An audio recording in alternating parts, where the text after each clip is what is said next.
Imbalance, ఈ hormonal fluctuation నుంచి మనల్ని మనం చాలా వరకు బెటర్ చేసుకోవడానికి సపోర్ట్ చేస్తుంది.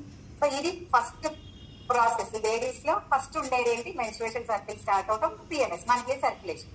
సెకండ్ స్టేజ్ ఏంటి అంటే ఆఫ్టర్ 30, 35, 40 తర్వాత. సో ప్రతి ఒక్కరి జీవితంలో ఉండే స్టేజెసే కదా ఇవి.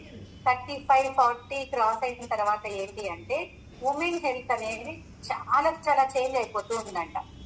Even time to time food తీసుకున్నా కూడా బాగా నీరసంగా అనిపించడము, వన్స్ 40s దాటిన తర్వాత మనం ఎంత మంచి ఫుడ్ తిన్నా కూడా ఇంత తిన్నా ఇంకా నీరసంగా ఉంటుంది ఏంటి అనే ఫీలింగ్ వస్తుందట.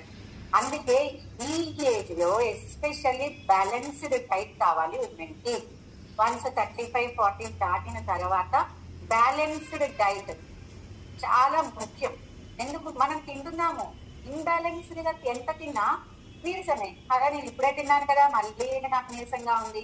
బాడీకి కావాల్సిన వైటమిన్స్, మినరల్స్, ప్రోటీన్స్, కార్బోహైడ్రేట్స్ ఇవన్నీ మనం బ్యాలెన్స్డ్ గా అందించడం అవసరం, ఆ ఎనర్జీ లెవెల్స్ ని, యాక్టివ్నెస్ ని మనం మెయింటైన్ చేసుకోవటానికి.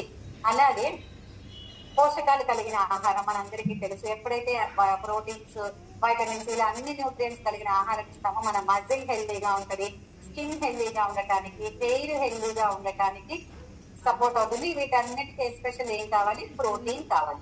అలాగే వాటర్. మన ముందు తను చెప్పారు, నా వెయిట్ కి తగ్గట్టుగా